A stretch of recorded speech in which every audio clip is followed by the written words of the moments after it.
Diesel V8. What's up guys? So today I'm going to be installing a manual button to operate my glow plugs on the Powerstroke. Now this process will be eliminating the ECM's control of the operation of the glow plugs. Now I am doing this for some experimental purposes. This might be permanent. Let's get right after it. Here's the stuff I'll be using to do this project. So got me some heat shrink splices and got me some of these fancy fuse splices. Got the Harbor Freight wire rack. I'll link all these products in the description. Got a momentary push button here. Okay, under your steering wheel you'll have this fuse panel cover and a bunch of fuses. So we're going to be tapping into fuse number 7. This is an ignition power fuse, so you have to have the key switch on to operate your glow plug button. So this is fuse 7, so you count 1, 2, 3, 4, 5, 6, 7. So we got our fuse tap from the kit. So how this thing works is this first slot you see right here, this will be the fused connection for the actual fuse that we're pulling. So we'll want to take that fuse out of there and put that one in this first connection here. So got that fuse in there. Now the second fuse you see here, this one will be the actual fuse for our switch, and I used a 15 amp just because that's what came in the kit, but like a 10 or a 5 would probably be best. And so we're going to install this back in our number 7 slot. Now we have ignition power here. Now in our fuse panel cover, I'm going to be installing my switch right here, so I'm going to go ahead and drill that hole and install that. This is a 9/16 bit.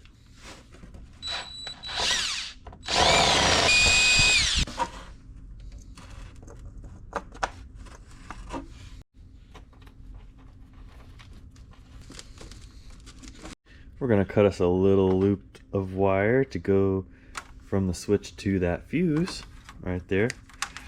And then we're going to need one long piece of wire to go from the switch out to the glow plug solenoid.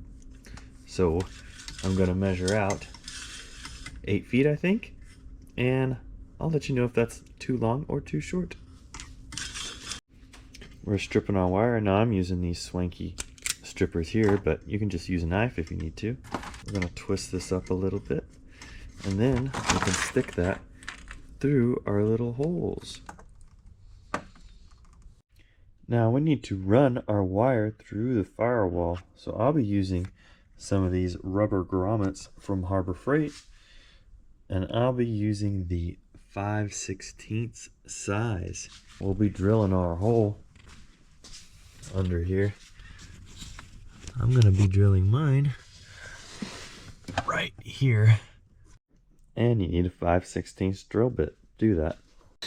So I'm right here on the driver's side, on the outside, and I got my grommet installed down there. Fairly easy to get to. Alright, let's get our wire started to run. So I got my end of my long wire here. I'm just going to start it through our hole.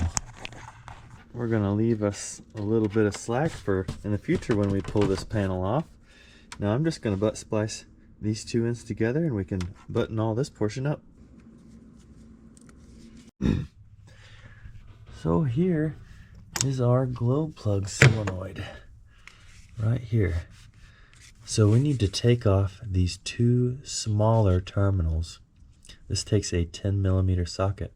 We're going to take these off and we're going to wrap up the connections with some tape just for future use. I got my wire ran along there for now. The 8 feet is almost perfect. I'm going to shorten it up just a few inches and install my terminal.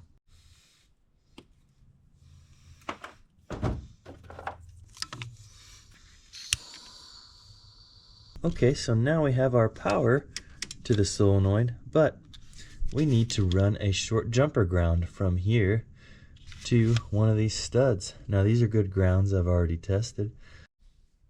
Got me one small terminal and one slightly bigger terminal. This will be the one that goes to the stud for the solenoid mounting. Got me 4 inches of black wire.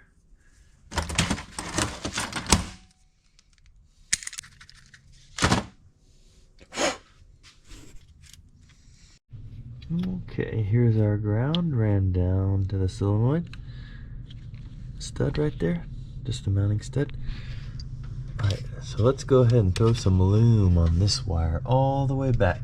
I'm just using 1/4" loom. Got that all ran nicely, tucked up with that other harness and zip tied. Well, that worked pretty good. Now, time to test it out. So here's my glow plug button down there. Now the truck's been sitting about 24 hours.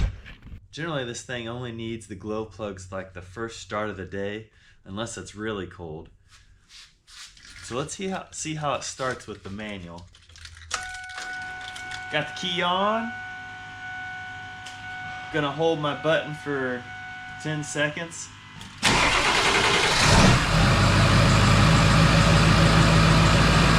Alright, seems to work pretty dang good. Now I'll do a video update with my thoughts in the future about this mod, and who knows, I might dislike it and just go back to factory. One benefit of doing this, I've noticed when it's really cold out, I have to cycle the glow plugs a couple times before I can start it, and I think it would be easier to just have a button to hold it for that longer period. Also, like I was saying about on a normal day, this only needs the glow plugs like the first start of the day. So it'll be nice to not have to wait in other starts during the day for those glow plugs to come on and kick off. Well, I hope this helps somebody. You guys have a good day. Keep thinking.